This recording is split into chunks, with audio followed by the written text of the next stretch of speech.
combines military, diplomatic, intelligence, economic, scientific, and political operations. Its preparations are concealed, not published. Its mistakes are buried, not headlined. Its dissenters are silenced, not praised. Billions of people just living out their lives, oblivious. Choice is an illusion created between those with power and those without. I drink your milkshake. I drink it up. Thank you, John Larson. I receive your kind words on behalf of all of our courageous members of the House of Representatives who want the best for the American people. And what we can do that is best for them in the next 24 hours is to pass affordable, accessible health care for all Americans. The best for all Americans is to have 32 million more people to have health insurance in our country. The best for... Piece of stinking filth. Shh, say it again, Shali. This is AJ of the InfoWars. Listen to the Shaliak. This is Alex Jones of InfoWars. Listen to Shaliak on the Cold Reality News and Report. This is the coolest thing I have ever seen. Well, hello there.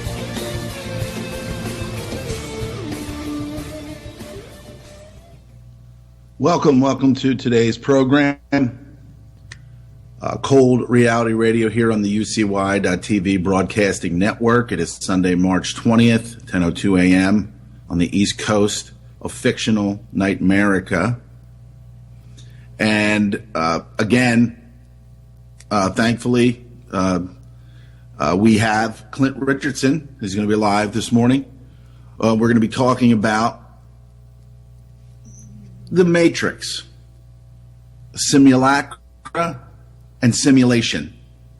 And we're going to discuss the inner workings of this simulation, this hyper reality, and its effect on us as beings in this fictional creation of the elite and all of their machinations, their money system, their political system, their government, which Clint has pointed out many times and many others as well, that government is mind control or control of the mind. And they certainly have done a really good job with that. So I'm going to go ahead and connect with Clint here.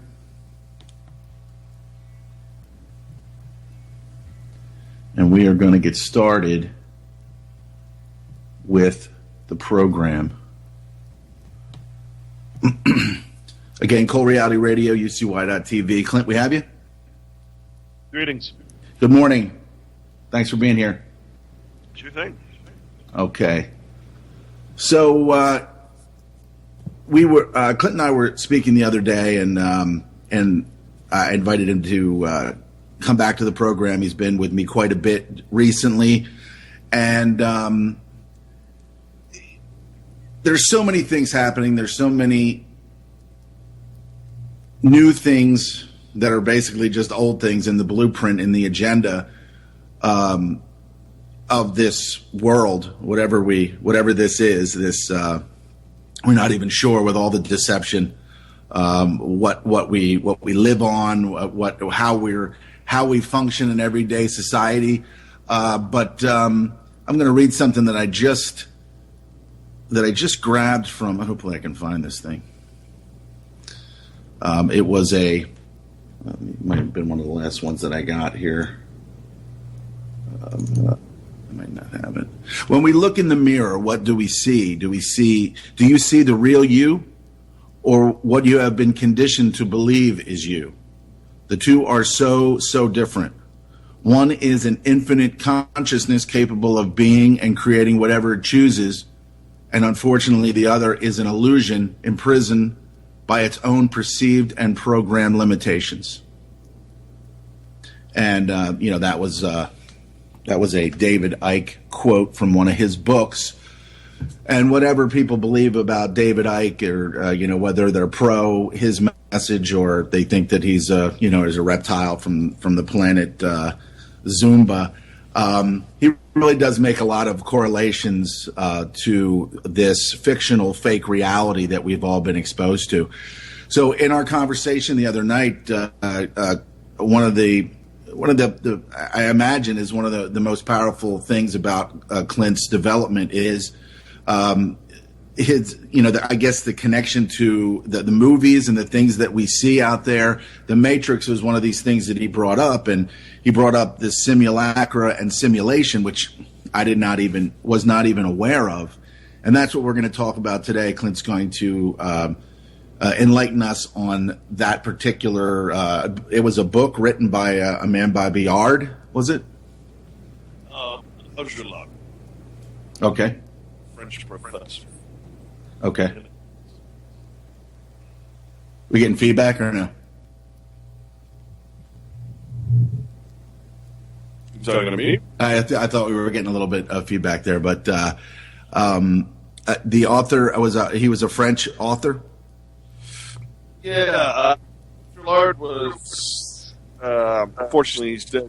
The titles of his books, if you can find Simulacrum and Simulation, the other titles of the books are just as intriguing as this one. He was a professor in a French university, ran with, I think, such people as Philip K. Dick and those types of brilliant, authors.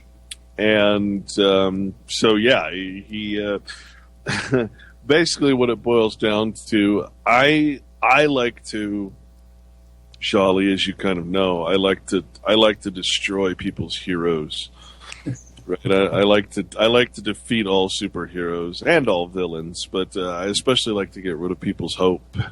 I want to destroy all hope, because once hope is destroyed, then maybe some people will actually act. When you know there's no superhero coming to save you, that the only person, I should say the only man that's going to save you is yourself, well, then all of a sudden maybe things will change. Mm-hmm. Until we stop looking at things like, the Matrix as something more than it actually is, which is a really cheap plagiarization of a few very, very wonderful books.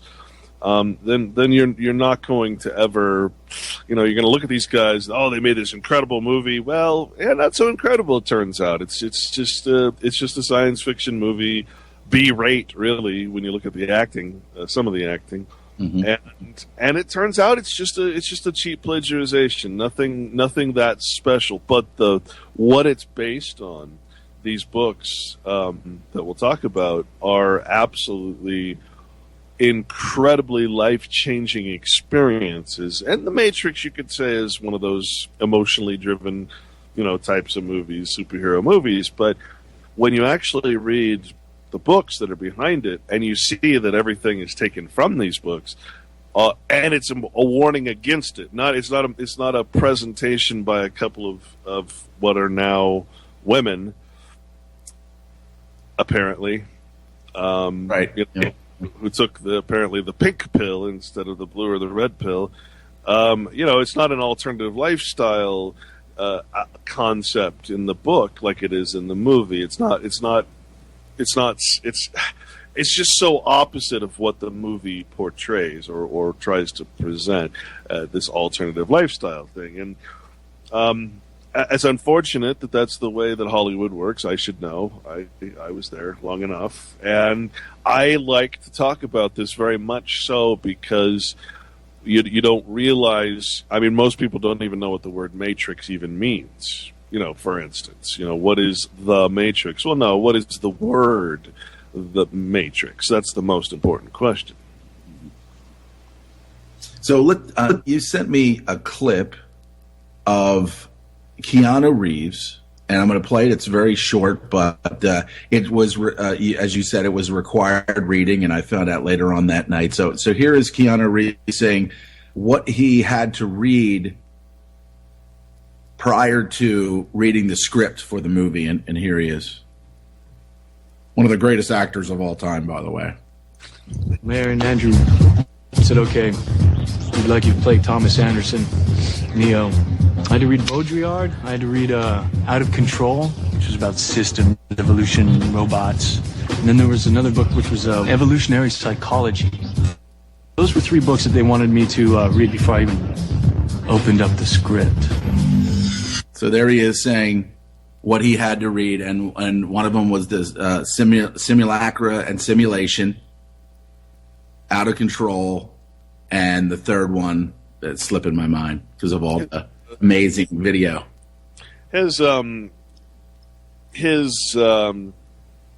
reference was to Baudrillard, and that's his first name is escaping me. I apologize, but Simulacra and Simulation is the book he's referring to, and we know that because well, there's actually quite a bit of chatter about it online now, but we know that because I also sent you another video which shows, basically there's a scene in the movie where the guy comes to his door, gives him some money in expectation of some hacked material on a computer disk, which is really, it's an ironic scene. He goes and he opens up a hollowed out book. A lot of people might not have noticed this before. He opens up a hollowed out book, and the name of the book is Simulacrum and Simulation. And so he puts the money in, gets the disc out, which is a representation of what? Well, those things are simulations. What is the concept of a simulation? Right? So we already fall for the notion of a simulated reality when we're talking about movies, or excuse me, when we're talking about money, and then we're also talking about information on a computer disk, right? That now information is so important to the culture and to the economy that our entire structure seems to be based on it now. That if an information crash happened, it would be somehow worse than if the food crashed, right? Or if the oil crashed. It's like this information, this simulated reality has become literally this sort of artificial world that we participate in. And that's a little concerning to me. When you start reading this book, and it's a very difficult book to read, written by a very, very well read and he understands the language very, very well, and uses some very, very difficult words, especially in the translation. But I tell you, it's one of the most enlightening experiences I've ever had reading this book, and it just completely obliterates what you think the movie is. Whatever the intention of the directors there, the Wachowski brothers of the movie, completely different than the intention of the author of the books. Right. So, what do you think has happened in these years? I mean, you see so many, people, these interesting people who've written these books that have so much. They're just well spoken. They're good writers, and it's so very hard to understand their writing. Is obviously we've been dumbed down a great proportion. Were these people just exceptional, or what was their purpose for doing this, and when was this book written? Well, a lot of the theme of the now, Out of Control is the second book, and that's by the author. I can't think of his name right now, but he's the author of, or the founder, I think, of Wired magazine. Just very much into all that stuff, and that book is about systems, as Mr. Reeves said there, and a system. A good example, and what's on the cover of the book is a beehive. A beehive is like a perfect system.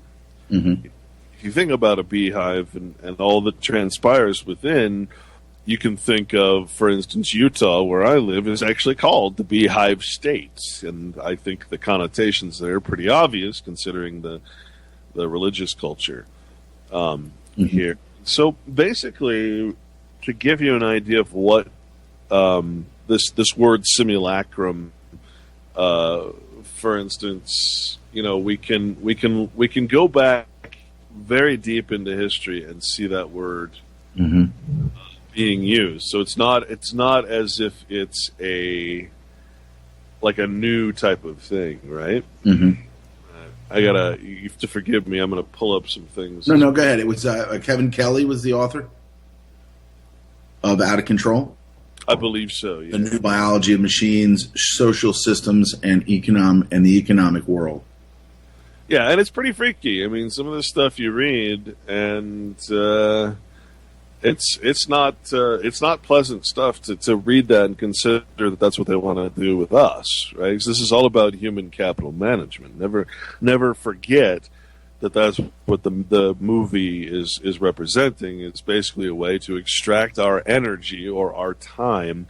And if you think of money represents time or labor, right? Or future labor. So, a quote from Ecclesiastes. So we're talking, pre-Christian era here. The simulacrum is never that which conceals the truth. It is the truth which conceals that there is none. The simulacrum is true. Right? Now you could spend hours trying to figure out that quote, and you never will, unless you know the meaning of the words, right? So let's tackle these words. Simulacra or simulacrum. The same words. You can find these in the dictionary, Simulacrum, we kind of know what a simulation is, what a computer simulation is, or what our society simulation is, what church simulates as Christianity, but we know that that's not even close to Christianity. We know what American society is versus Japanese society. These are simulations. And the important thing about a simulation in law is that what is similar is not the same. Right? You're going to find that throughout the law books, and that's a very important maxim of law. What is similar is not the same. So your person is not you. In other words, self can be made into this sort of separate artificial thing, and it's the same. It's your name. You think it's your name. You think it's your number. You think it's your this, but it's a simulation of you. That's your person. That's your status that we keep talking about. Now, a simulacra. Well, what's the difference between a simulacra and a simulation? Well, a simulation simulates something in the real. All right? All right. But a simulacrum is a copy with no original. Right, and that was the thing that just kept ringing in my head as I was looking through some of this information this morning. I was up pretty early, so I was like, let me take a closer look at this. And that was the thing that just kept ringing in my head as they were speaking, a copy that has no original. And when you said that the other night, I was like... Yeah, you rack your brain about what can that apply to. It turns out it can apply to a lot of things, actually. The Bible, it can apply to the English Bible. Because it's a copy that is so far... it's translated out of the spectrum of being able to be comprehended. So it's actually a new version, if you will, unless you go back and retranslate it back into the original. You could call the Bible a simulacrum, a copy with no original. You could. I don't think it would be quite accurate. So again, the simulacrum is never that which conceals the truth. So the copy without an original is never that which conceals the truth. It is the truth which conceals that there is none. Right? So the truth... the truth that reveals that there is no truth, that there is no original. Yes. I knew you were going to say that. The simulacrum is true. So the copy without the original is true. So, you start thinking about that and you say, well, the copy without the original then is the original, technically. Even though it's a blatant copy of something else. Just like the movie, The Matrix, is a blatant copy of something it didn't really give very much credit to, right? I'll give you another example of a perfect example of a simulacrum, speaking of science fiction, because science fiction, if you go back to these old writings of Philip K. Dick and Pierce Anthony and all the authors I used to love, they wrote some incredible The guy wrote the 3 Robot Rules. I can't remember his name. Isaac Asimov. They wrote some incredible science fiction. Okay, that's all it was science fiction, and it was not anything that was necessarily compare it to today, right? Compare past science fiction to present science fiction that's coming out today. Well, today's science fiction is an original waiting for a future copy. So the simulacrum that they used to write was a copy without an original. It was all these science fiction authors were building upon each other's concepts. Let's write about a robot. Oh, what's a robot? Oh, it's a piece of tin with a right. that you see in these wacky little TV shows. Oh no, it's much more sophisticated. Oh no, it's more human than human. No more, and then it got to a point now. So you had the simulacrum aspect of it. Now today's science fiction is an original waiting to be copied in the future. So you've got, in other words, what they're writing today is to predictively program people into what is already planned. All right, so it's no longer it's no longer something that's original. In other words, it's something that, okay, this is going to happen, so we're going to make a science fiction story. Whereas before it was just like, oh, well, this would be cool. Right. It's no longer a fiction or what we think to be fiction. It's the predictive programming that is taking us. The Terminator movies, of course, the Matrix. Well, let's talk. Just I came across this website and it had all these definitions on the current sort of sphere of digital information, the massive online worlds that have been created, the multiplayer games, but not just games. We're talking now about places where you can buy property, and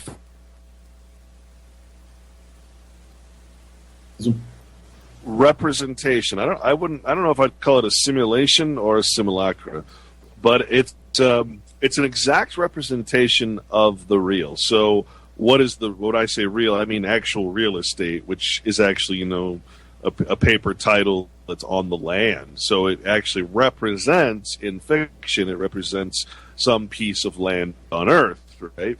That you can lay claim to. So what is a digital property?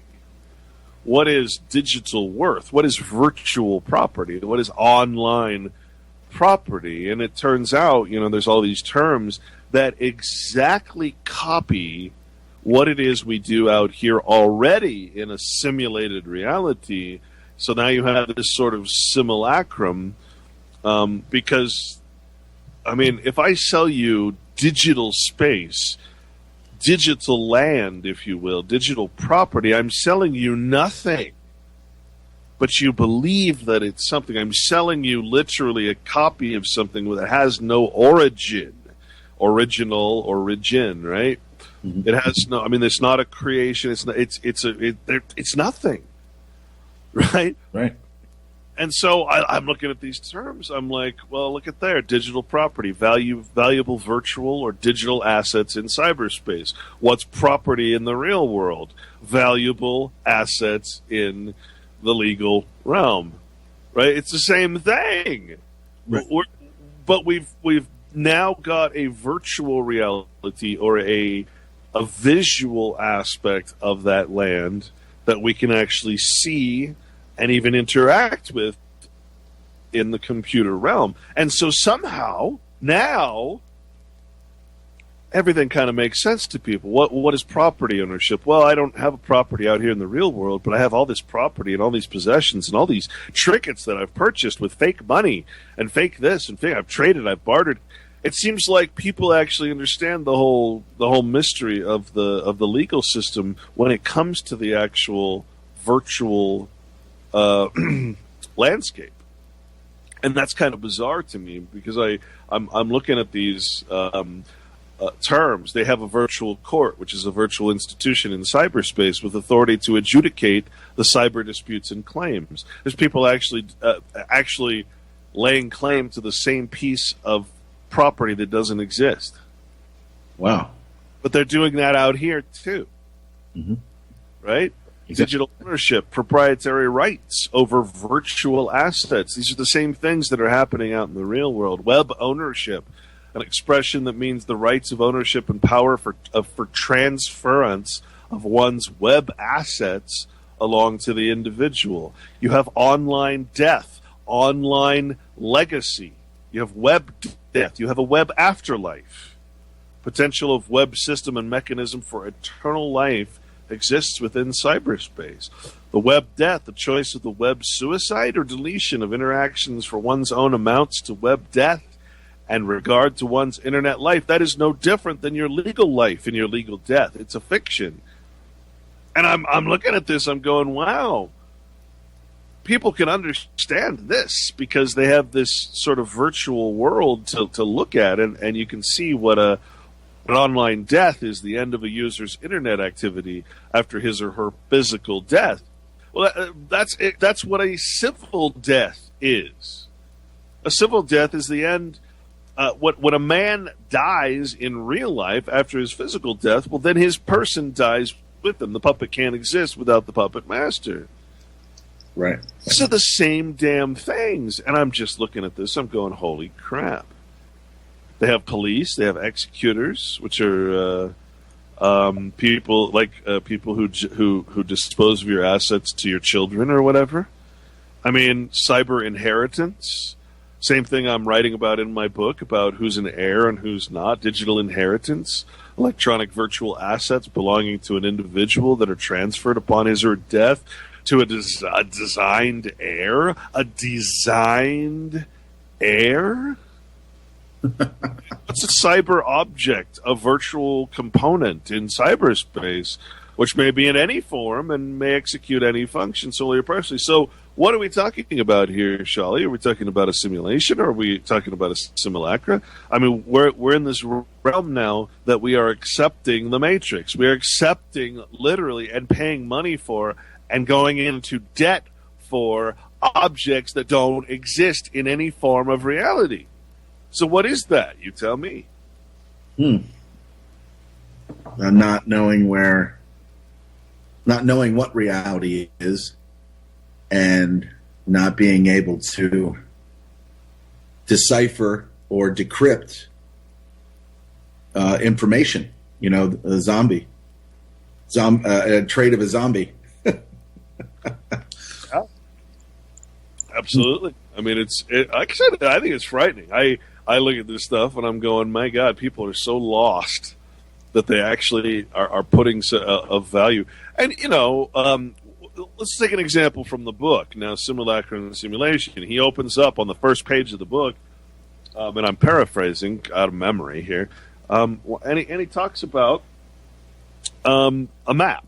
A map is a perfect example of a simulacra, a simulation as well, where the map is all pristine. It hangs in like a tapestry in the king's halls, right?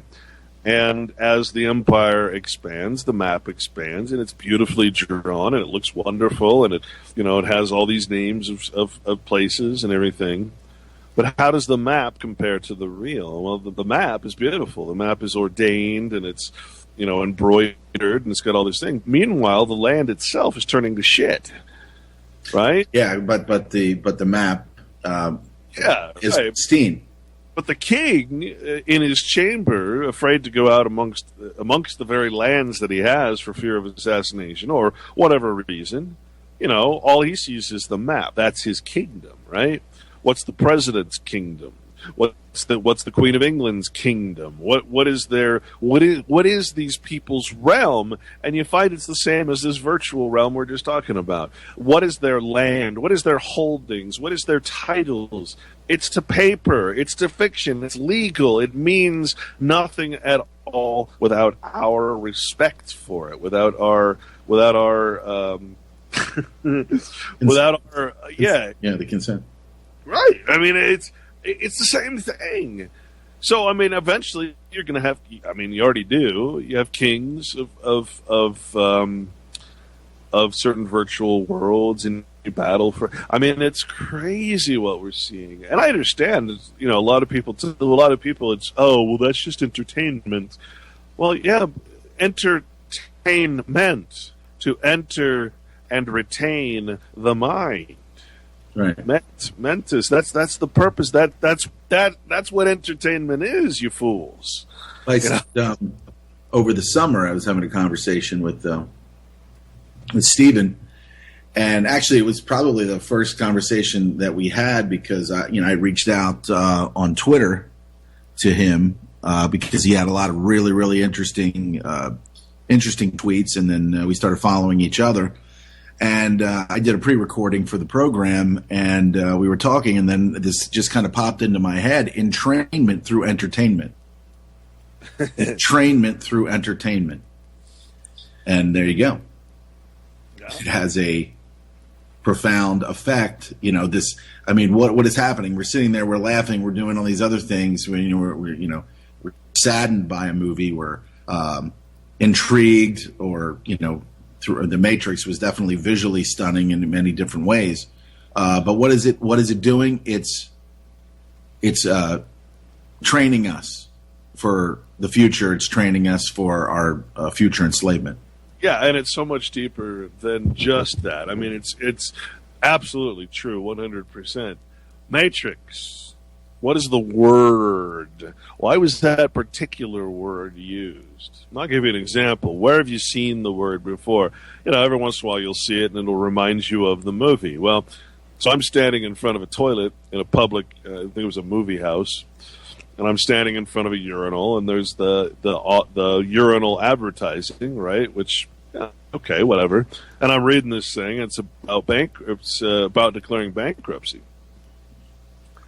One of the things it says is it's going to offer you a free credit matrix.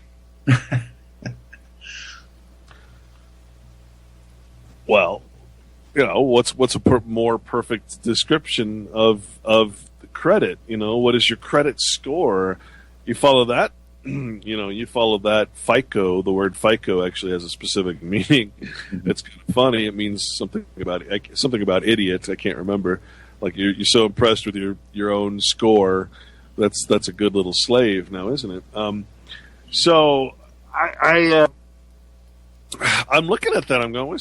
So I start researching, and I wanted to know what the word matrix means, and it has several connotations, but they're all basically the same meaning. For instance, matrix means matris in Webster's 1828 dictionary. Matris or matricidal means pertaining to matricide, and matricide is to slay your mother. The killing or murdering of a mother, the killer or murderer of his mother. Well, what happens if you go into an artificial matrix? What happens if you lose yourself? What happens to families, for instance, when people go into the computer virtual world and lose themselves and lose their entire fortunes in a gambling site? Right? What happens when you start shifting your mind over to the simulation and start forgetting about reality, kind of like the map being so, that your computer world is beautiful, but your real world is dying, including you in it. Right? How many movies have been made? There was a great movie called Surrogates where people inhabited these robot bodies, but their real bodies were just decaying in a bed somewhere, but everybody was beautiful and robotic, and you can go. It was Bruce Willis, right? Yeah, I remember. Yes, the overused vessel, Bruce Willis. Yes. From South Jersey, but probably a member of the of the bloodline.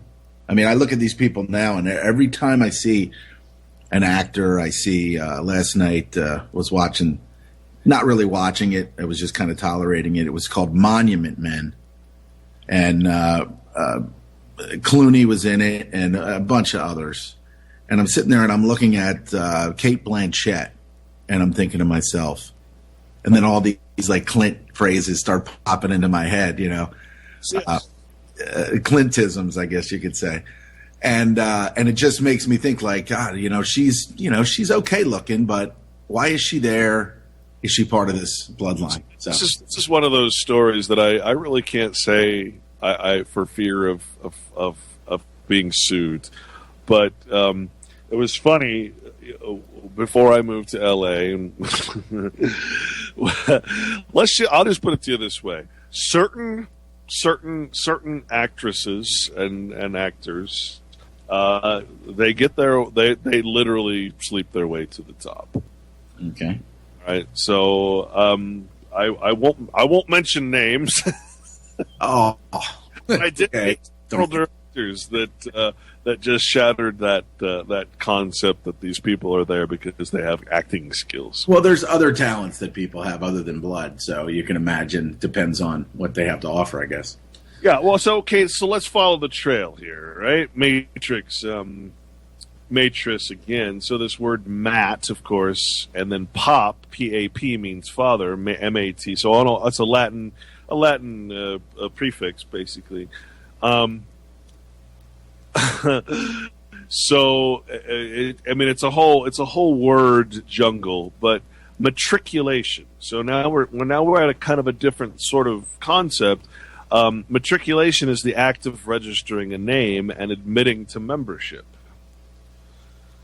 Okay. What is citizenship? Same thing. What is being put into the Matrix? What is being put into the virtual world? Well, I mean, you got to have an avatar, right? You got to be registered. You can't have online property, virtual legal property, without the registered name and having some kind of membership and paying to be there, right? So you're seeing this this very much a mirror image of. Again, I call it a simulacrum because you're seeing real life, then you're seeing legalism and how we all have fallen into legalism, and now you're seeing from legalism, we're jumping into virtual reality and doing the same exact thing to where at this point, we're actually, whereas before we could at least be a tenant on the land, now we can't even do that. We can't even touch what we're purchasing, It's amazing when you think about it. Matriculate, and that again, it comes from the word matrix, a role or register to enter and admit to membership in a body or society, particularly in a college, university, by enrolling the name in a register. I can't stress how important the word name actually is. One enrolled in a registered, etc. So, why is this important? Well, you know how they call Mother Earth? Right. Well, I mean, so what happens when we enter into this virtual world and we start forgetting, again, about our source or God, our Mother Earth, right? Well, there's your matrix side. There's your matrix. All right, so let's cover the other versions of the word, which are again a similarity. And I'll have to. I want to pull these up just to be accurate. So matrix also in Webster's 1828 means the womb. Okay. Okay, so from matrix comes from mater, which is Latin for mother, the womb. When you think about that, again, it's an artificial womb. Right? Isn't that what the Matrix is? Much like Neo's little, his little egg that he was sleeping inside the Matrix. Well, yeah, it's more than that, though. It's when you think about an artificial womb. This is one of the concepts that was put forward in. It was. You ever heard of Silent Weapons for Quiet Wars? Indeed. Yeah. Top secret, an introductory programming manual, operations research technical manual, TM SW 7905.1. It talks Very nice. about I'm going to read this because this is brilliant, and it gives you an idea. You got to stop thinking of the matrix as a noun, and you got to start thinking of everything as a verb, as an action, right? The matrix is not a place; it's a state of mind, right? So logistics, the successful application of a strategy requires a careful study of inputs, outputs, the strategy connecting the inputs and outputs, and the available energy sources to fuel the strategy. The study is called logistics. Logistical problem is studied at elementary level first, and then levels of greater complexity are studied as the synthesis of elementary factors. This means that a given system is analyzed. Remember, we're talking about systems when we're talking about the movie and the books, the Out of Control. This means that a given system is analyzed, broken down into its subsystems, and those in turn are analyzed until by this process one arrives at the logistical atom, the individual. This is where the process of synthesis properly begins, and at the time of the birth of the individual. All right. So what they're talking about here is developing these artificial wombs, these artificial matrix, if you will. One of those being citizenship, one of those being memberships into different guilds and organizations, all that kind of thing. So the next chapter is the artificial womb. From the time a person leaves its mother's womb, its matrix, its real matrix, its every effort is directed towards building, maintaining, and withdrawing into artificial wombs. In other words, withdrawing into the computer world, the matrix, right? Or whatever it is that satisfies your mind and turns you away from your God or your reality or your nature. Various sorts of substitute protective devices or shells. The objective of these artificial wombs is to provide a stable environment for both stable and unstable activity, to provide shelter for the evolutionary processes of growth and maturity, i.e. survival, to provide security for freedom, and to provide defensive protection for offensive activity. This is equally true of both the general public and the elite. However, there is a definite difference in the way each of these classes go about the solution of problems. And then the next chapter is the political structure of a nation.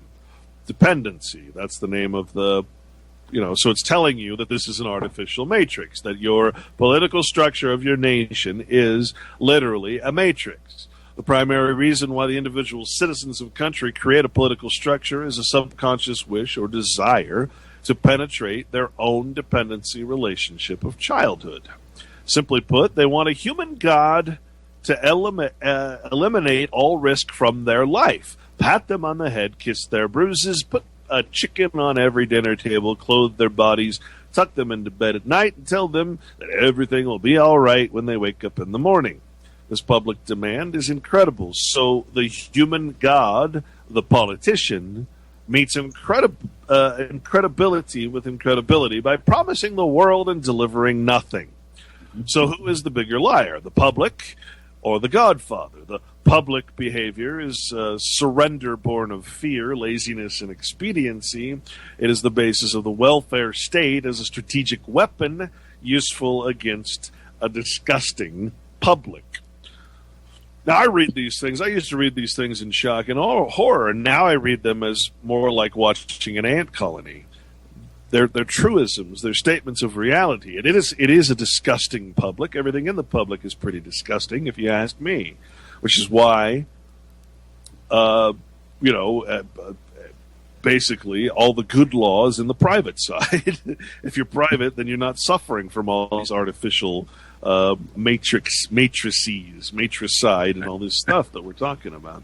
And these things were, as you've spoken about, were designed over time. I was reading this morning. I was watching a video that kind of connected to hyper reality, and there was this one guy on there who really was kind of breaking it down. He mentioned surety.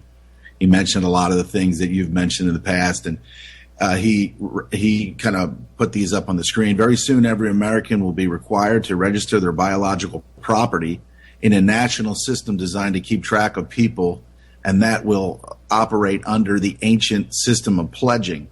By such methodology, we can compel people to submit to our agenda, which will affect our security as a chargeback for our fiat paper currency. Every American will be forced to register or suffer not being able to work and earn a living. They will be our chattel, and we will hold the security interest over them forever by operation of the law merchant under the scheme of secured transactions. And then he goes on, this is at Mandel House, Edward Mandel House. After all, this is the only logical way to fund government, by floating liens and debt to the registrants in the form of benefits and privileges. This will inevitably reap us huge profits beyond our wildest expectations and leave every American a contributor or to this fraud, so we're complicit, which will call social insurance. Without realizing it, every American will insure us for any loss we may incur, and in this manner, every American will unknowingly be our servant, however begrudgingly. The people will become helpless and without any hope for their redemption, and we will employ the high office of the president of our dummy corporation to foment this plot against America. So, yeah, I'll tell you what. We did a show. If you look up House on my archives, we spent a whole 1 or 2 shows. I did it with a guy named Arthur Koborensky in Canada, and we actually went through that quote, that entire quote. We took each word and we examined each word in the legal dictionaries. I think we used 1889 dictionary from William C. Anderson, and we went over that quote because that's one of those quotes that's disputed, right? Okay. And so we're like, well, if it's disputed, let's see if it's true. Let's see if it actually became the reality. And sure enough, if you break down all those words and don't just read it as you would read any, just sort of read and forget, then all of a sudden the whole thing comes horribly, horribly true. You can see it for what it is, what he's talking about. So we did break that down in an incredible way. Probably if you search for House or Koborensky, or through Koborensky, you can find that archive. But yeah, very true, very, very, very, very, very, very true statement by that. And these guys, they monologue. They really do. They freaking put their plans right out there. Mm-hmm. And of course, it's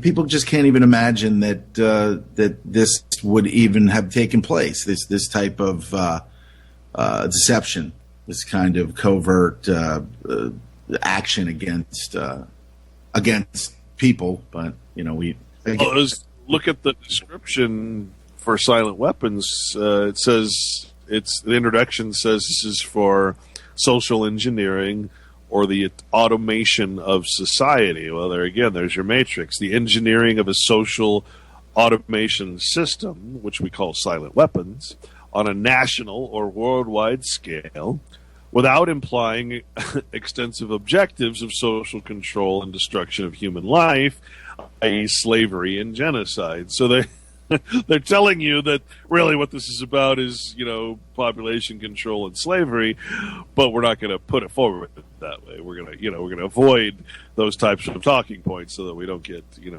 right. Well, yeah, but that is what it's about. Right? Social engineering and automation of society. You're already there, folks.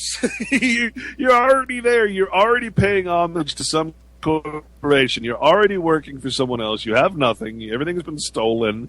It's time to wake up to that. It's time to, we talked about this before, Shali, man. It's time to admit utter and depressing defeat, because only then are you going to come back from it.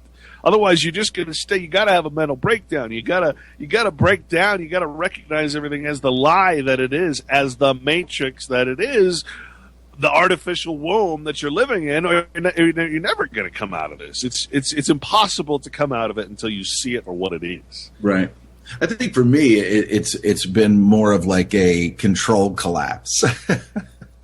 I don't think that I've ever gotten to a point where I just. Just like broke down and just stayed in bed for like a week or so. I was always working, through these times. And I always managed to kind of keep it in perspective. And, overall, it's like some people, it would be just like telling them that they've been, that they were adopted and that, we're not your biological parents or something like that. But it's more of a, was more of a controlled kind of, fall. But then again, I never was really involved heavily in the whole process. I mean, when I was in school, I was like, God, when is this going to be over? When am I going to have to stop coming here every day? So I never really got truly indoctrinated into the whole process. But it's important. Yeah. What's important to realize is that in the book, in the simulacrum and simulation, you get the sense that the guy's trying to tell you're already in the Matrix. He talks about Hollywood movies. Talks about one of my favorite quotes in the book is about nuclear bombs. Oh, right. He says nuclear bombs. The only radiation that comes from the nuclear bombs is the control that they have over nations.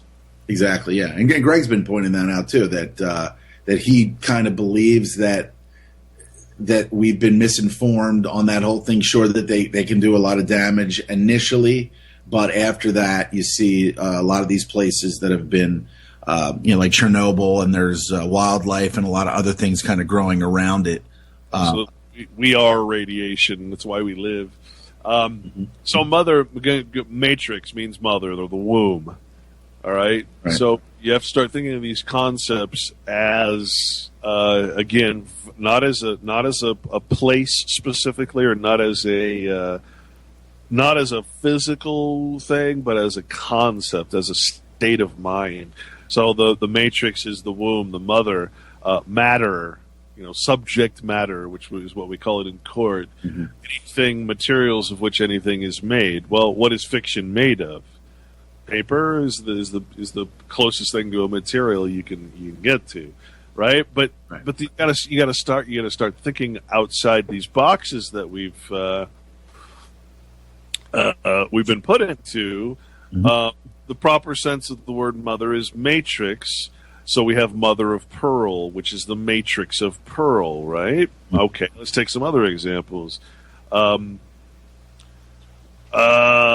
which has produced anything. Well, government produces persons, right? We're birthed in the country. Mm-hmm. We're put into nativity, which actually means to be captured.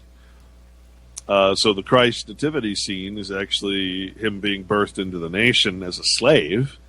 I don't know if you know that or not. Well, being wrapped up. I mean, there was a woman over the summer at this event that I went to, and she went through the whole process, the birthing process. And when all the things that they do to the child are just so unnatural, like taking the child and wrapping it up in bondage and then handing it over. Swathing, yeah. That's what's her name, right? Yeah. I know who you're talking about. Brilliant book. She was very... just a very, like, you could tell that she was just a very, very loving, nurturing woman. And she was up there explaining, like, this has got to stop, this type of, the way that they treat us and we just accept it. We accept that these shots are normal. We accept, just everything that comes our way, that people are just dying of, he died. Oh, natural causes. That's sad. Right, yeah. Everybody's dying of cancer. Then you have the doctors back in the 1902 saying, "Oh, I've never seen cancer before." Oh, except in cows that are vaccinated. Yeah. So, what else do we call mother? Well, that which has produced anything. So, we call the native land. Again, native basically means slave. I found that out. Native land is called our mother country.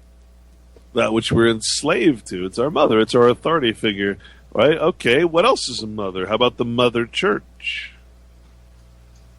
So what really is the matrix, right? What are these artificial wombs we hide in? Well, we hide in the church because we don't want to I think people go to church because they don't want to face the fact that they're all frauds. They're all participating in something called Christianity or Muslimism or whatever, but they're not following anything. They don't want to read. They want to be entertained in church. They don't want to. They want a title, a flattering title. They don't want to actually do anything that makes them. So they hide in these artificial wombs, artificial matrix. You starting to get the point. Yeah. That the matrix. Tell me a story, like they do. Like when I went to church with my father, they would sit up there. They would tell a story, and we're really like little children. Oh, tell me a story. Tell me a story that's really not even true. But it'll make me feel better. Reality, don't let me face anything real, please.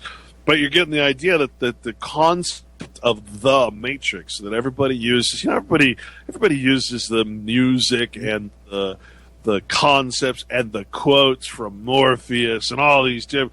They're so proud to use that because they think they know what the hell this movie is about, and they don't.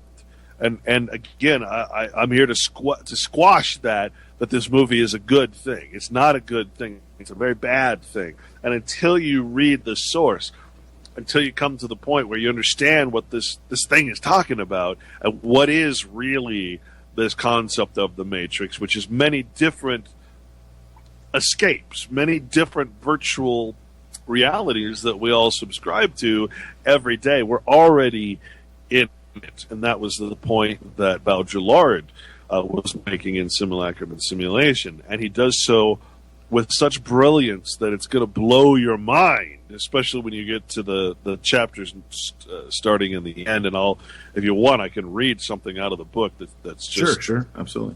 We'll do that in a bit, but man, yeah, it just blew. This book totally blew my mind. And it really uncovered the whole fraud that was the movie version. Which you could say is a simulacrum. I mean, I don't know. It's hard to throw those words around and actually have them stick, Yeah. Sure. Okay, so now we have another version of the Matrix, but that's not the only dictionary. Samuel Johnson calls the Matrix the womb, or a place where anything is generated or formed. Mm-hmm. So again, here we have our church membership. That's our person. We have our civil person, our citizenship. We have all these different persons and reputations and jobs and titles and numbers. These are all part of the Matrix. These are all things that are formed within the fiction. Right. Yes. And now we get into the really cool part. What Black's Law. So this will be the court decision, the court's opinion, or what the court considers is the Matrix. What is your mother? If you're a fictional person of the United States, what is your mother? Certainly not the informer on your birth certificate. That's not your mother. Your mother now becomes the state, right? Right. So it's matricide. Citizenship is matricide. Literally, it's when your state becomes the father or the nation. And I can't tell you what a true statement that is in law. Truly, I'm not joking when I say that.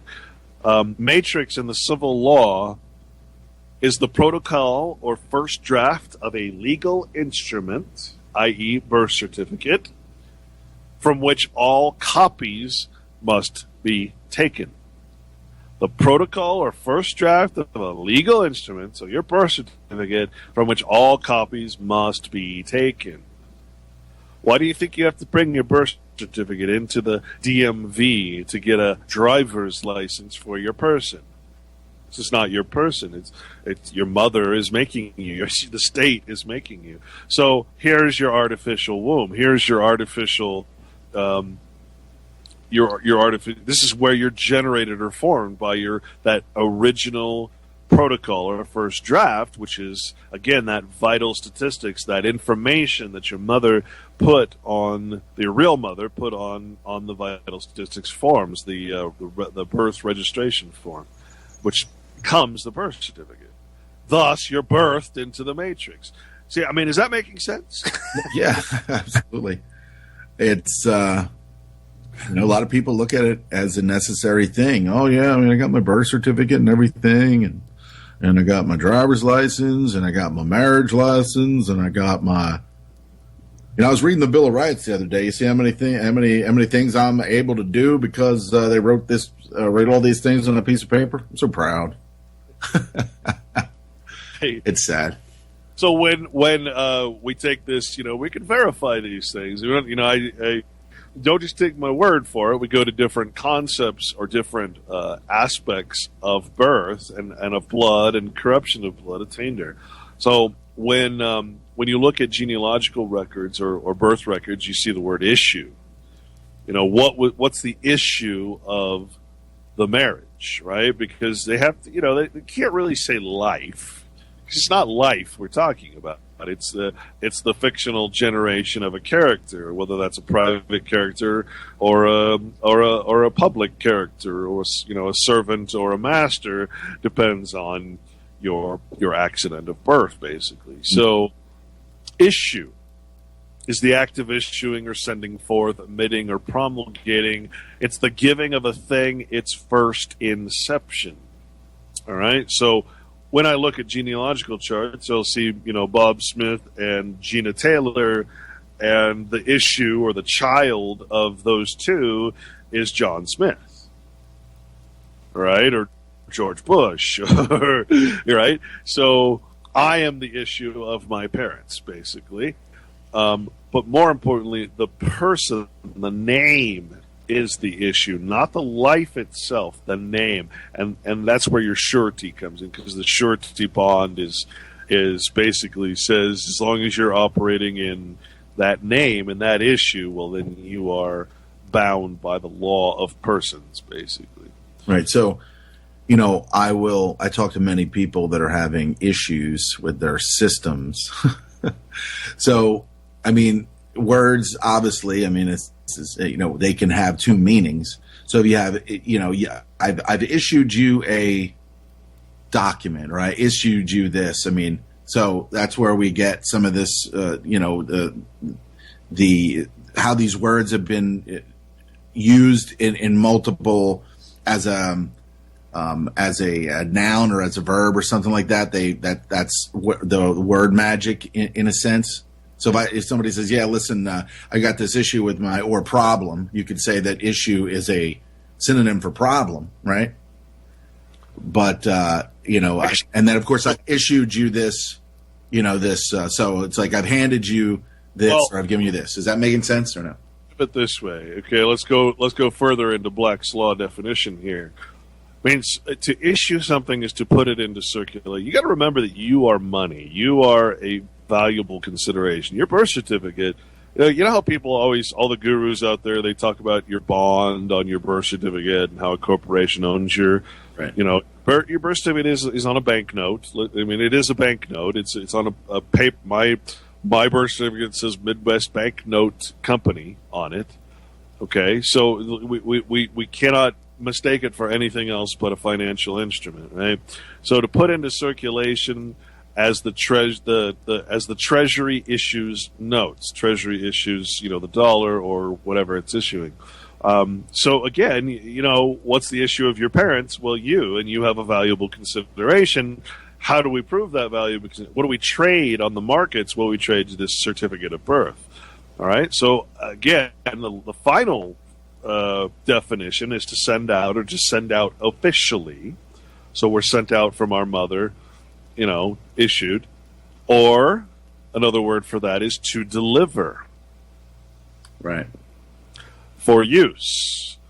Or authoritatively to go forth as as authoritative or binding. Now remember, the word straw man or stramonius homo in Latin means the bond of surety, or to be in bond or surety.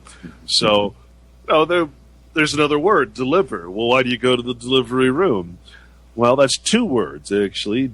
Delivery. Your livery is being taken away when you're delivered. So, again,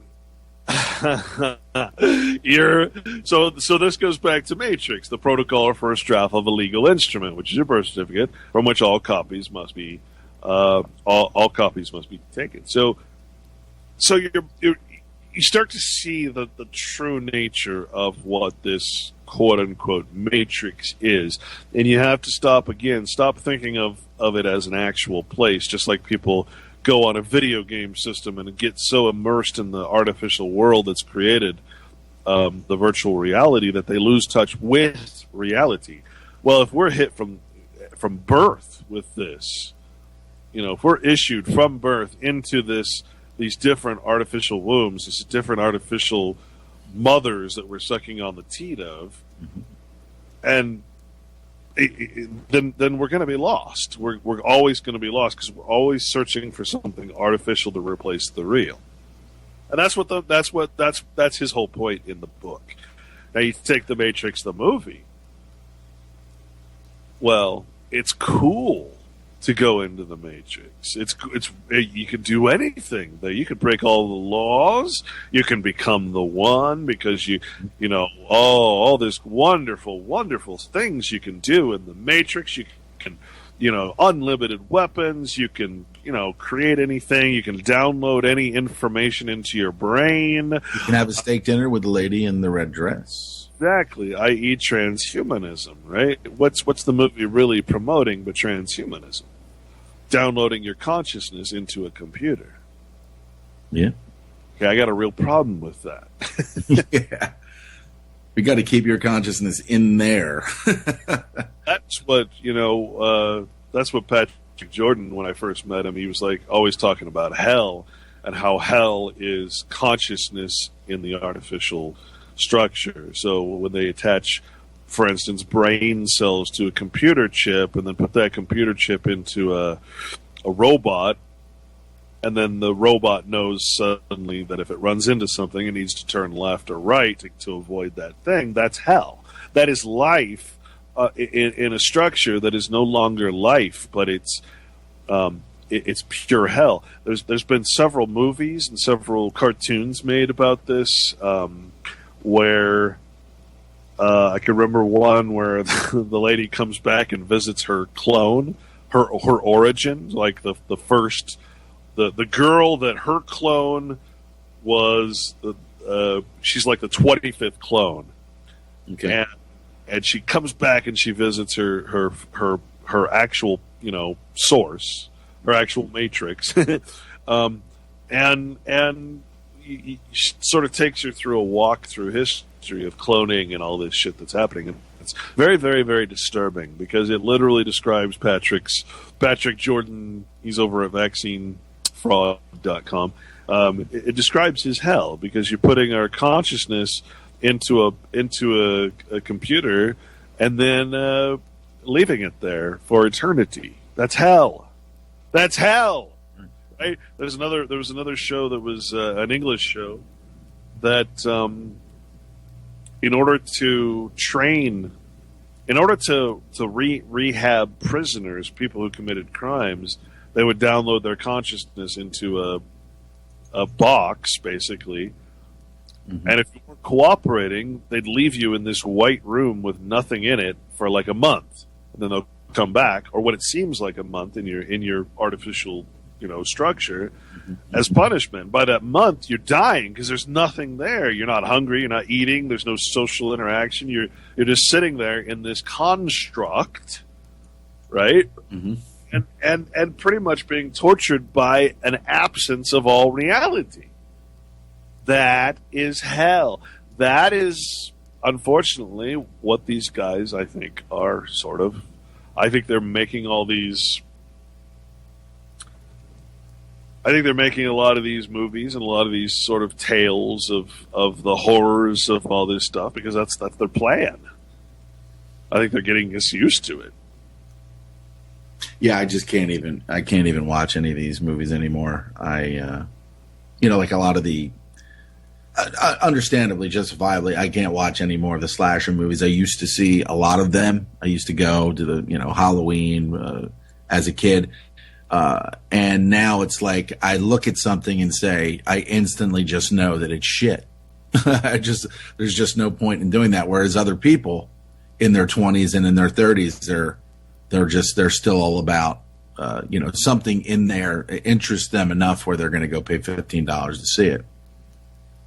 like this. What the heck was it? Cloverfield thing that just came out, where the guy captures the girl, brings her in there to save her life or something like that, and it turns out to be aliens or whatever.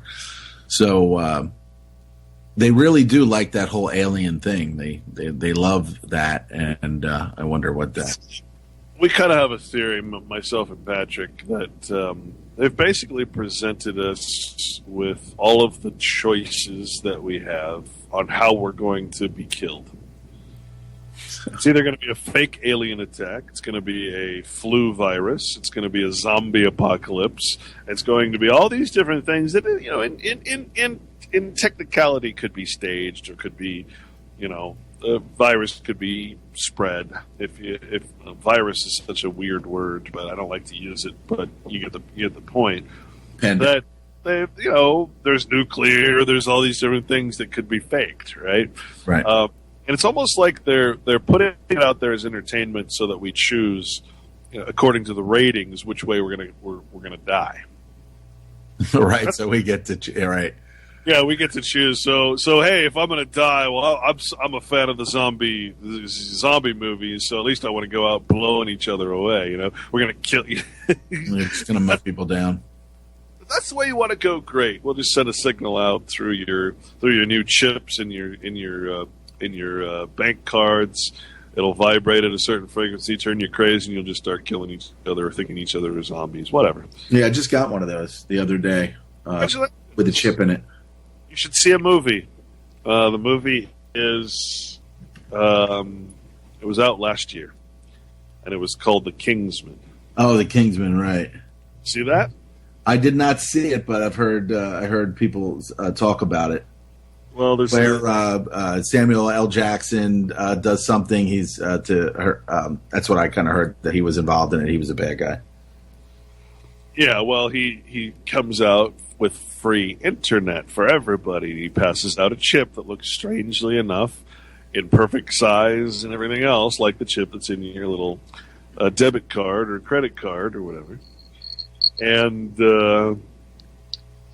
when the chip's activated, it turns everybody into absolute raving madmen, and everybody kills each other until one man is standing. Wow. Yeah. That's his plan of depopulation. Yeah. So, well, you know what? I'm going to check it out now, as I probably wouldn't have before, but I will take a look at that. It's tough sometimes to watch some of these movies, but whenever I'm watching anything, I'm doing it because I'm paying attention to what they're putting forward. Oh, sure, yeah, you're like propaganda detector. Yeah, it's fun. It's fun to see. I mean, it's fun to witness. We don't know what's in the background there. That could be manipulating us as well. I mean, I'm sure that was some of the you would imagine the basic forms of their the raster scan going back and forth. They mentioned that at the frequency that it was refreshing the screen was a way to put those watching in a trance. So what we don't know what's happening to us. We don't know. that's the mystery, the nightmare, and then of course, we're involved in something. And we're part of something, unfortunately, that could to some one of the greatest things ever, and to again that some one of the worst things that could ever happen, because it's affected us on so many levels. And then again, we have to ask ourselves, why are we the exception? Why have we accepted and been able to decrypt this? Does Patrick have any theories on that, like how we've been able to decipher the Matrix, where others are just? Well, yeah, I mean, both myself and Patrick are in very much in concurrence. Obviously, his website is vaccinefraud.com. He's done 14 or so books on the subject, which are incredible research documents. Not the best written, works, but the research in them is priceless. Just collections and collections of research. But he, we talked about you talked about David Icke in the beginning, right? Yeah, one of his quotes there. Yeah. Well, okay, so I've seen David Icke a couple times. He's fantastic. I got to give the guy credit. In fact, I actually want to do what he does. I would love to stand up there for 8 to 10 hours. You would be awesome at it. I went to see him in New York City in 2010, I think it was. I could see you doing that for sure, man. I can see you doing it. That's what you need to do. Hopefully we get you there. I want to get back into music because that's the only thing that actually ever gets me spiritually, the only thing that does anything for me. And I'd like to do a sort of a combination of that and speech. But if you take David Icke's concepts, and maybe consider that when he talks about reptilians and that kind of stuff, mm-hmm. and it ruins the rest of his speech, Yeah. Could you possibly then be reinterested if in fact we were talking about brain parasites, which we kind of hit on a little bit? What if these aliens were actually an RNA-based life form that was on Earth and floating around space, and the Gnostics called them demented mind parasites? And what if actually what we're really talking about is actually a perfectly natural infection that happens all throughout nature, a parasitic infection that actually drives people to do certain things, drives the nerds to become scientists and build CERN, for instance, or drives people to want to control chaos through weather modification and control, geoengineering. Mm-hmm. Right? What if we replaced David Icke's alien, concept? Maybe took it too literally. Maybe we're talking about something that's unknown or unseen because it's microscopic. So if you want to know what Patrick's whole deal is about, and mine as well, then we are both convinced through years and years of hardcore, massive research tomes that the human race is actually infected with mind parasites. That is literally, after a while, there's very few conclusions you can come to for why people are so controlled and stupid in many cases and smart in other cases. How for instance, technology was able to be almost instantaneously put into this sort of advanced state all of a sudden overnight. Oh, well, it was the Roswell crash. Well, maybe not. Maybe it was an ancient knowledge. Maybe when we're talking about things like Atlantis and we're talking about these civilizations that seem so advanced, we're talking about. I mean, if you actually understand what I'm saying, which is kind of hard, RNA is what builds DNA. RNA and DNA are sort of competing life forms. So you have these extremophiles, these different forms of life on Earth that literally infect and reprogram, almost like a computer, the minds of all these insects and bugs and animals and humans. Mm-hmm. It's a known fact that this is happening. That's why otherwise I wouldn't be promoting it as a possible. Right. Yeah. You've used many examples that show the cats carry the. We're familiar with toxoplasmosis. Toxoplasmosis, and my brother's family, they have a number of cats, and I just sit there and I just watch them just fawn over these animals, and I don't hate them, but I just sit there and wonder, and I said, what's up with all this freaking cat worship over here? All the way back from those beautiful, wonderful Egyptian times of, right, so yeah.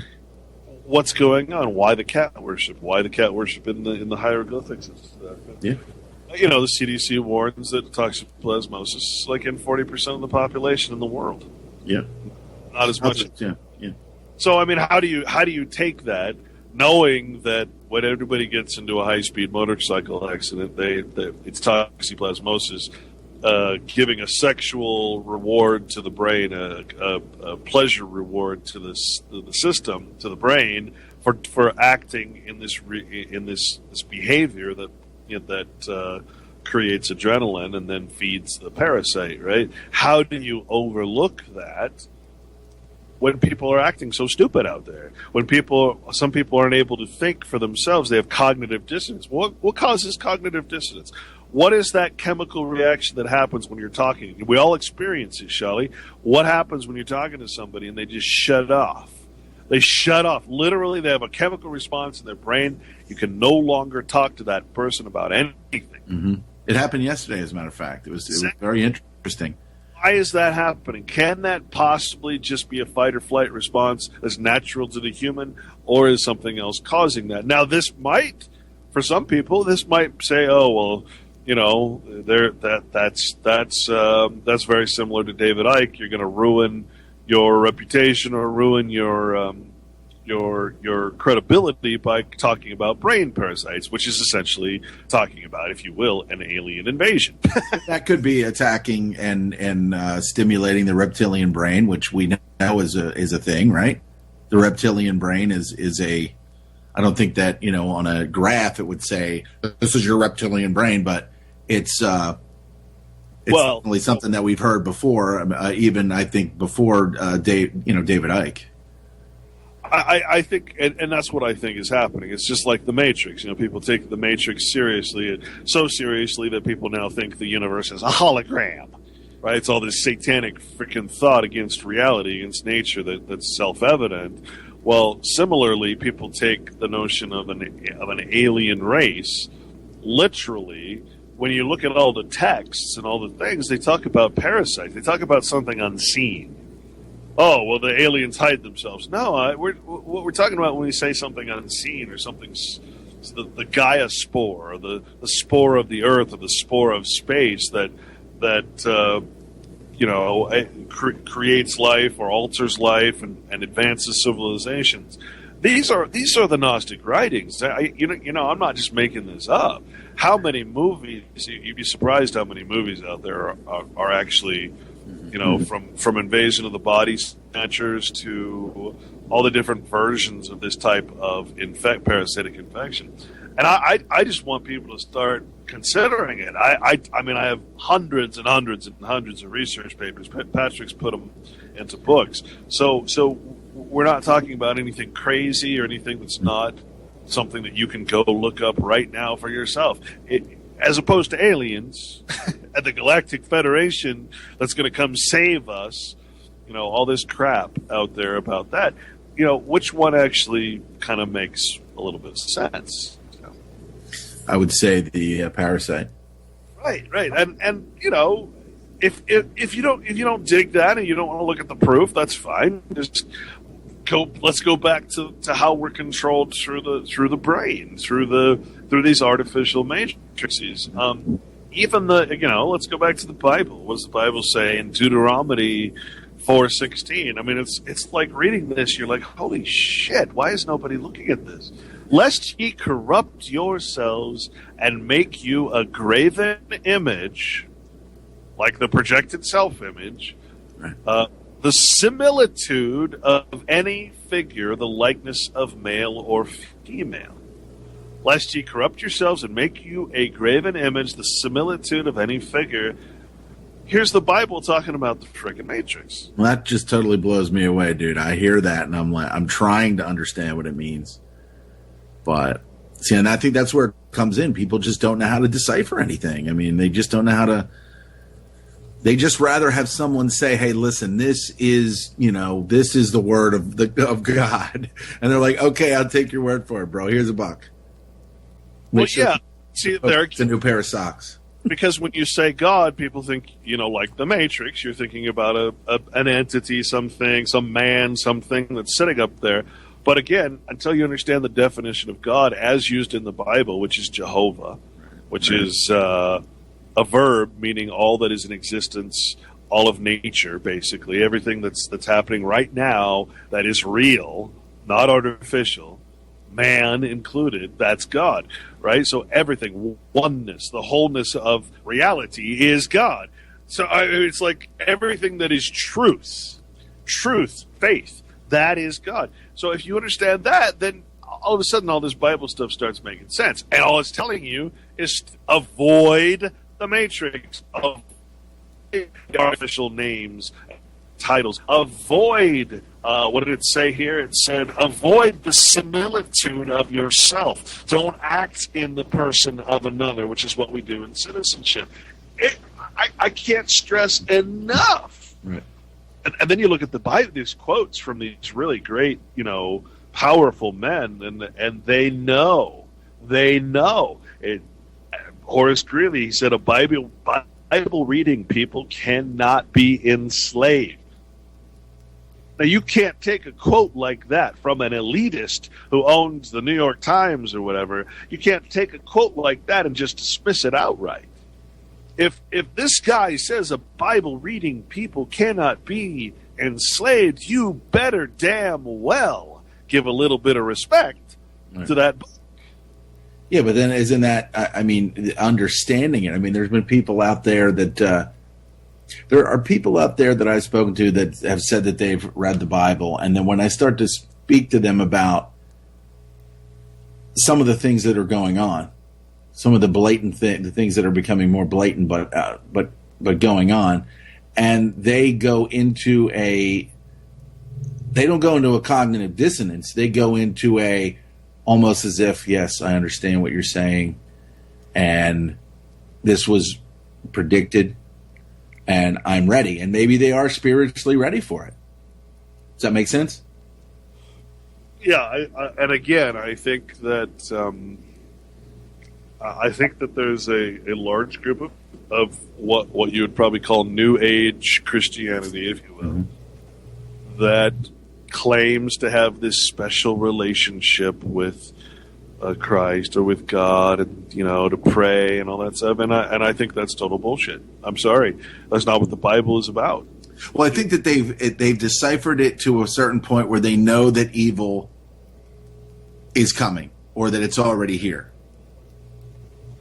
But they still, even though they know that, they, on some level, they still don't understand, the definitions of many things, and understand God and Jehovah and the things that that you've come to understand through your journey. Well, I'll know that evil's there, and it's sure. I'll give you an example of how that's been. See if I can find this real quick. We are UCY.TV, March 20th, Cole Reality Radio. I'm the Shali Lama, and my co-host today, Clint Richardson of the Corporation Nation. And we're talking about simulation, simulacrum, and or simulacra, the simulation of fake artificial realities layered on top of reality. So I guess that the more artificiality and that we layer on top of reality and nature is going to be very, very hard to find, or natural is going to be very, very hard to find. So there's a couple places in the Bible people have been convinced, because Jehovah is the name, the Jewish name of God, basically, that it automatically then must be dismissed, which would mean that the whole Bible would, of course, need to be dismissed, which is patently ridiculous. People, again, the Jew is a word that's very misunderstood, I think. And they'll say that Jehovah is Baal and Baal is Jehovah. You familiar with Baal worship? No. Baal. Oh, Baal. Okay. Baal. I've heard of it, but not. It was the male god of the Phoenicians or the Canaanites, right? So, just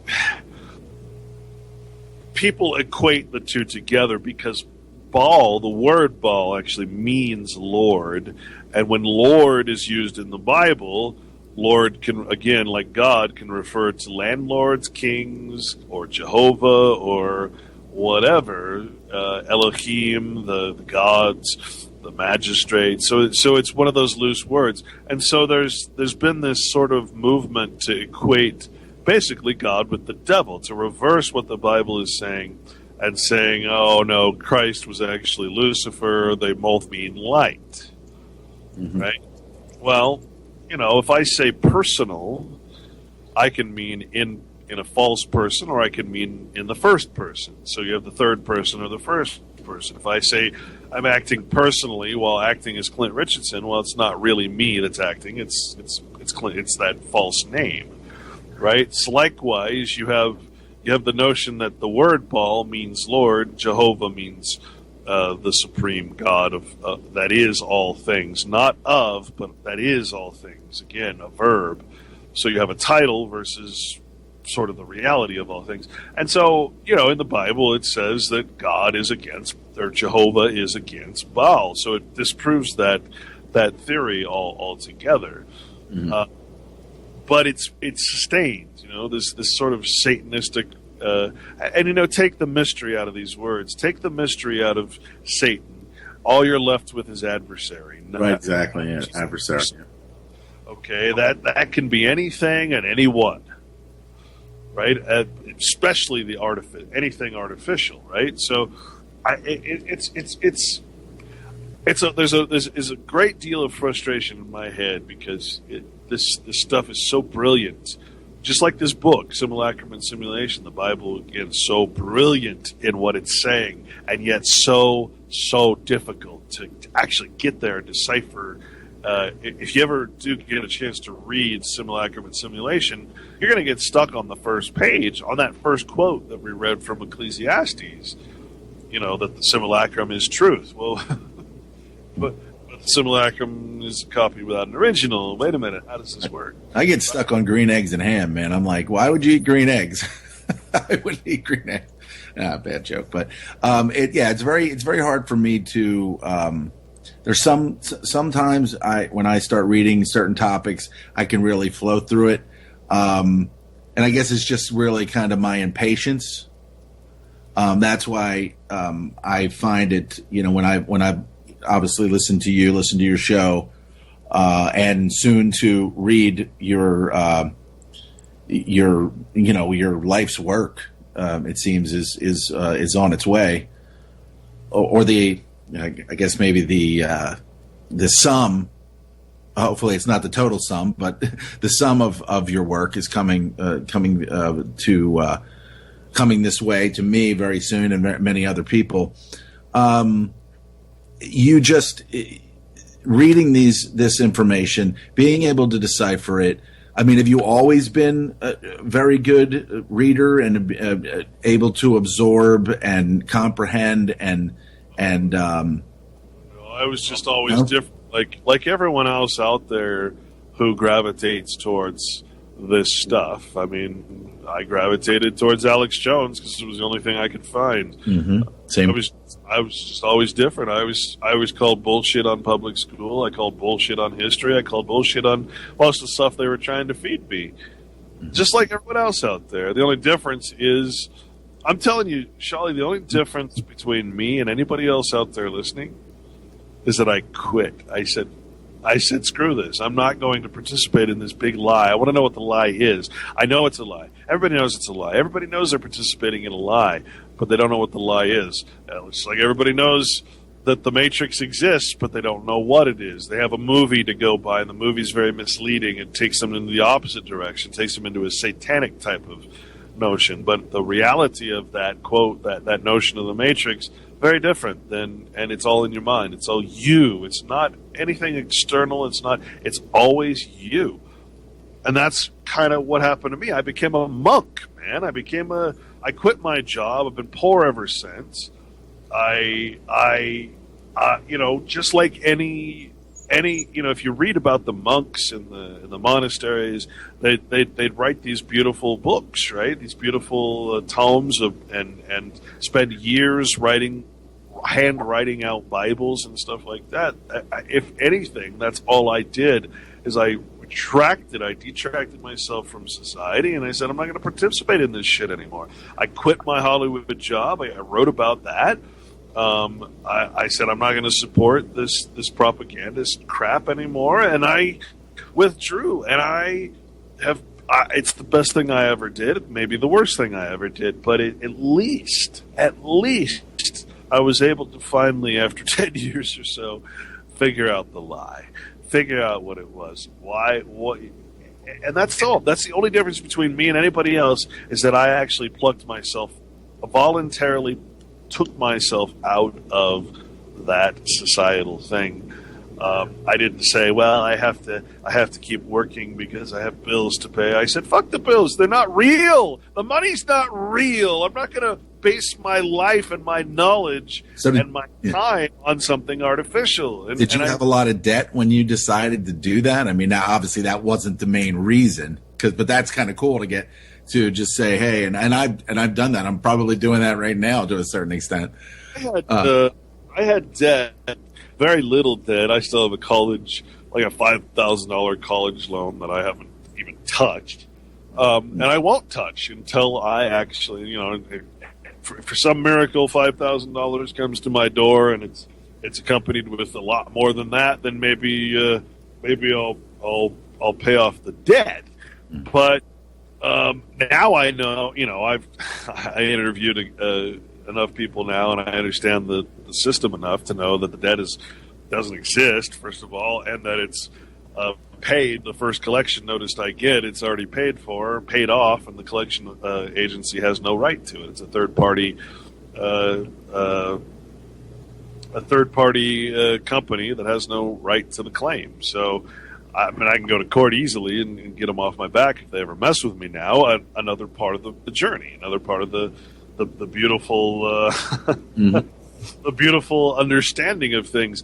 So I whatever debt I had, I went through identity theft. I was I was on top of things, man. I was in Hollywood making $100,000 a year or so, and all of a sudden I just went into identity theft. That was one of the things that caused me to kind of break down and be like, holy crap, because I had cars and homes and credit cards and all this crap being sold in my quote unquote name. Wow. And that was sort of my first notion that, hey, my name is not my own. My identity, if it can be stolen, is obviously not my own. Yep. Yep. These banks, they're making a lot. I don't know how they make money on a lot of this, but I mean, at least twice now, it's happened. Not what you said, not what you said happened to you, but I mean, I've had them shut the card down because somebody in Texas was, buying things with my number, and California somebody was buying things, and thankfully it was what they've done. I don't know when they started, but people can go into a grocery store or something, and they can purchase up to about $30 or $40, maybe $50 worth of merchandise, and they don't even have to sign or anything like that, and they can just swipe it. So what they do is they go in there one time and they get it, and then they'll go the next day, they'll go in there and they'll get another amount. And then so I went into the bank the last time. I think it happened at the end of last year, sometime in November, and I said, I'm a member of some of these wholesale clubs, and when you go in there, you get a card, they take a picture of you.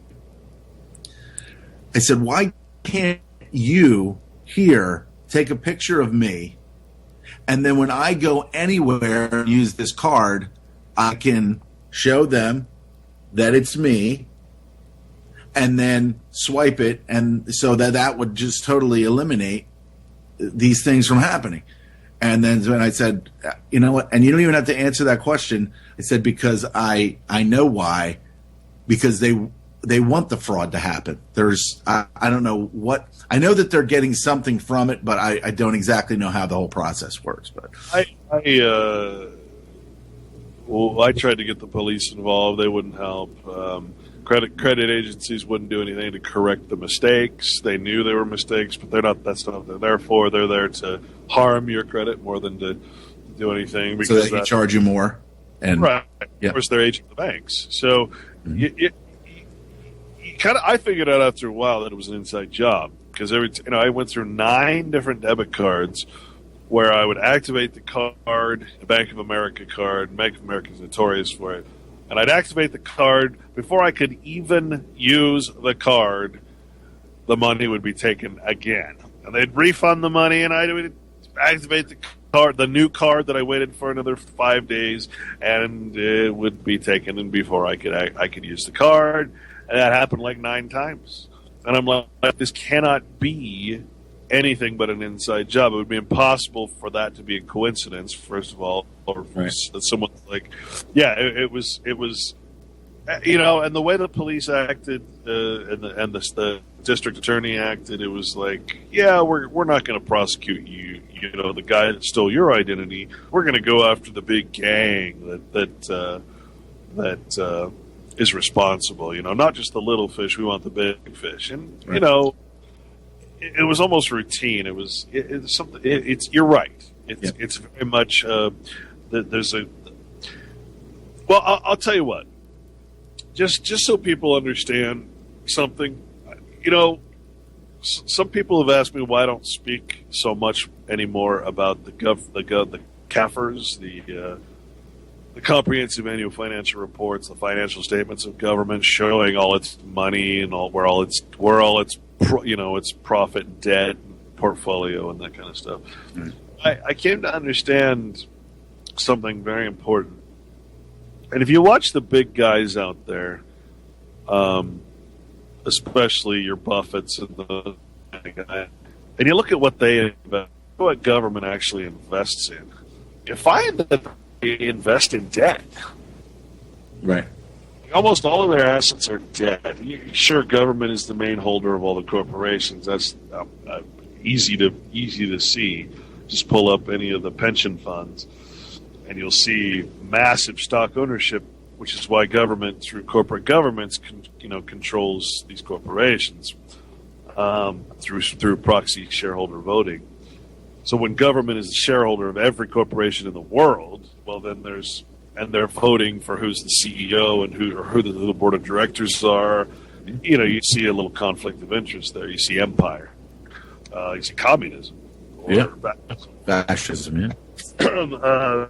So what I figured out is I was listening to this guy. Someone sent me a clip, and he's talking in a finance class at some mediocre college, and he's a billionaire many times over. And the teacher keeps asking him, what do you recommend people here invest in? This was only, it was a very short time ago. Looking at the stock market, what would you recommend if you had $100,000 or $1,000? What would you invest in?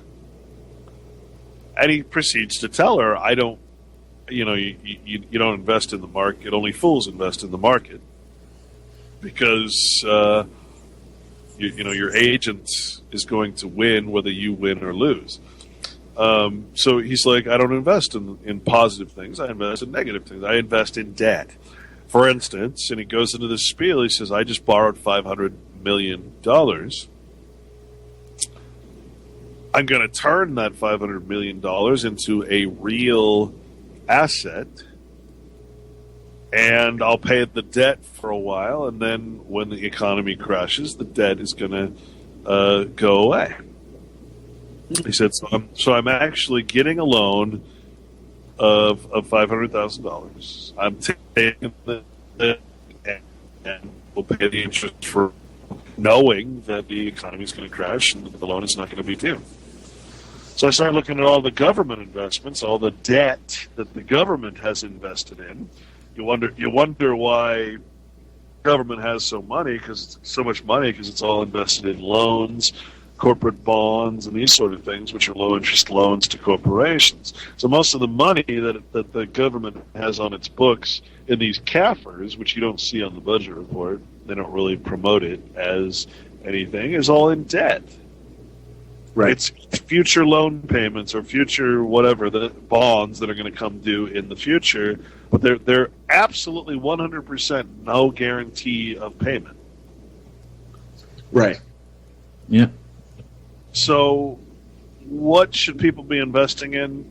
Well, I mean, I would never tell people to go out and max out their credit cards, get the cash, and turn it into something that you can actually use, but that appears to be the most reasonable thing to do, because remember, there is no money. Now, let's take another example from the Matrix movie. Okay, so what we're talking about here is language. No matter how you look at it, whether it's computer code, which you're familiar with, whether it's geometry, whatever it is, you're only talking about a language. A language is only ever a simulation of the real. And what's interesting is the word sacred. You know, you attach the word sacred to geometry. Right. What happens if you make a representation of the real into something sacred? When you're respecting the math over the actual substance, the form over the substance. Well, the word sacred actually takes on its opposite meaning, which is cursed. So anything that man makes sacred that is not of nature, or i.e. not of God, is cursed. So all the churches, all the altars, all that crap that all the symbols, all the simulations, and again, this is what the book talks about, is all cursed, basically. So, because it's sacred.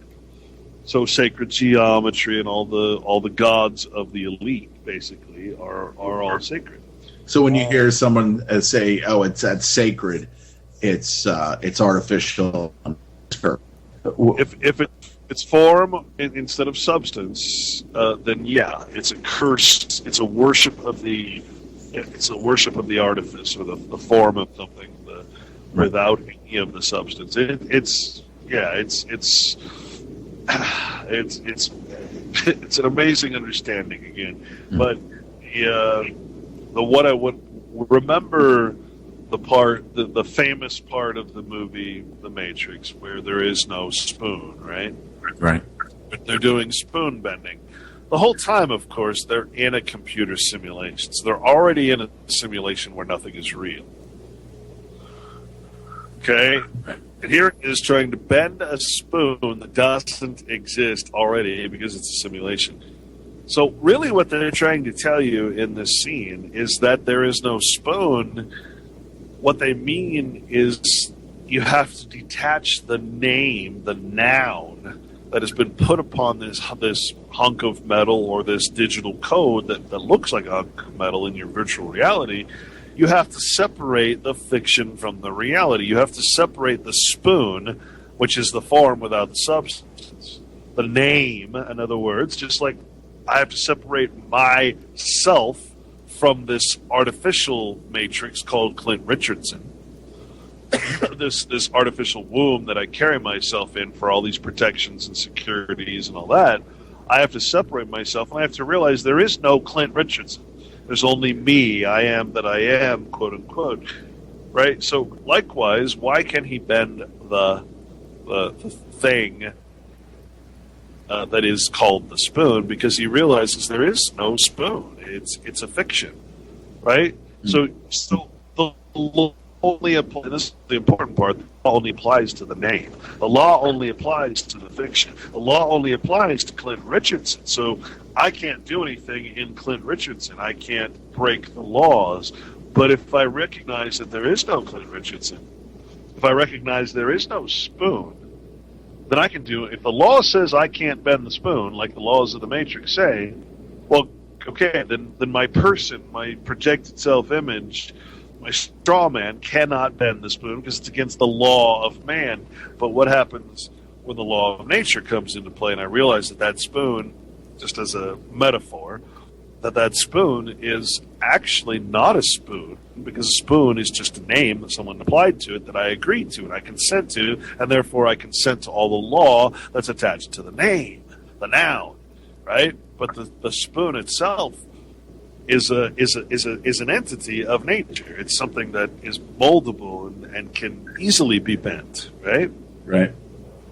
So this is part of that programming, part of that sort of matrix, if you will, is that we respect everything. We hold sacred the name of everything over the substance. And because we respect the name, the word magic that is used, we are bound in all of our efforts to do anything. We cannot accomplish anything. We cannot be free as long as we're participating in the name.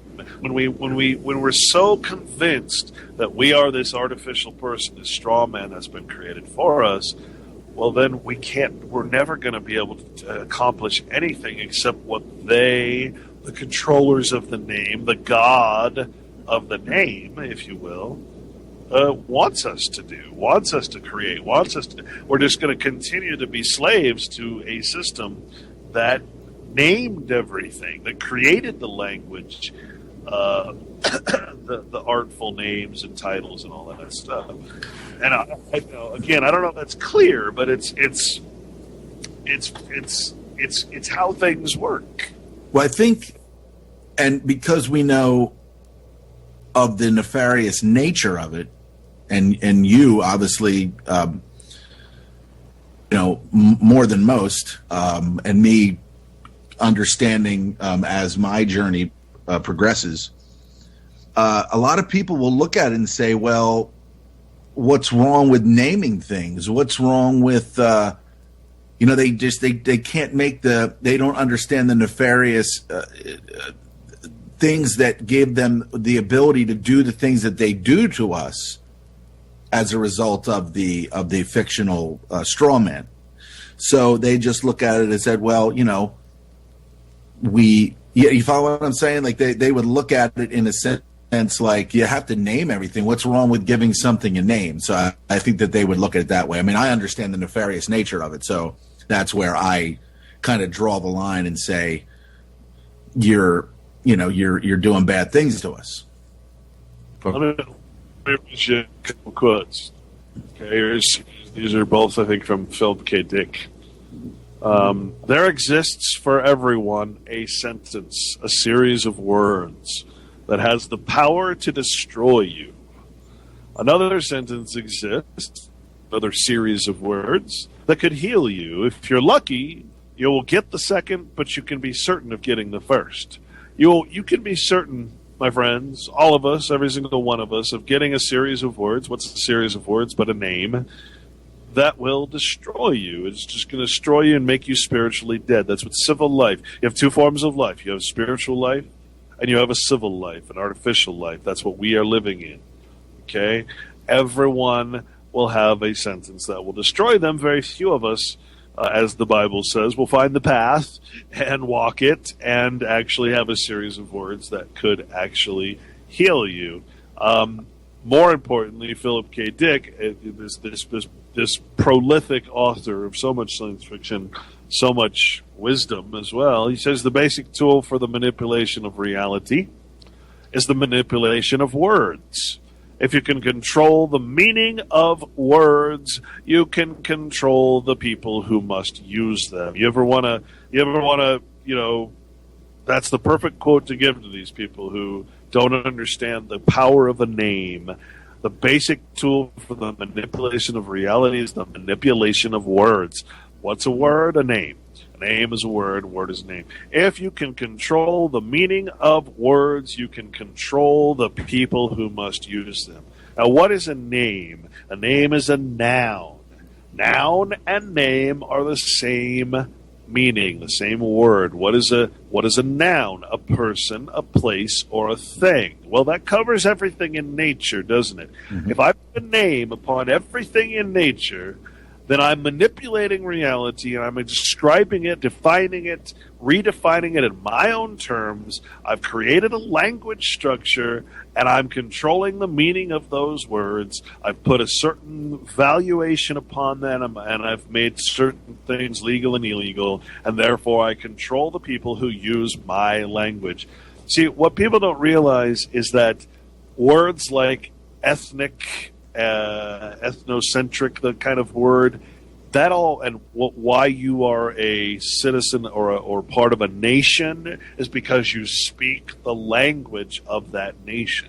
You're indoctrinated into the language of that particular country, culture, or whatever. That's what makes you ethnically an American, or ethnically a Scot, or ethnically an Irishman, because you speak the language, the dialectic, and the accent and the specific meanings of the words. Which, if you ever try to speak to someone in Ireland that has that Gaelic sort of, almost impossible to understand English accent, they have a very, very different culture, very, very different meaning in their words. And again, that's changing our perception.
There is only one holistic system of systems. I will MK Ultra ya. Put the MK scope on ya. If the MK hits you, it's guaranteed to open ya. The 57 20 rounds a minute trying to stop them. Don't put that on your wish list, that's retarded babble. Protesters make the hit list soon as they start to rabble. They are nothing but fishes in the barrel. It doesn't have to be Christmas for a carol. Some decorate with ornamental decorum. Some perform shock and awe on Hanukkah and Purim. That's where my job come in. I am a blessing to the mercenary for the corporation selling weapons to them. Any potential competitor step into them. I'm authorized to knock them out and stick a GPS into them. They want to sell uranium to Iran that's enriched. That's a bitch. Now we gotta teach you lesson.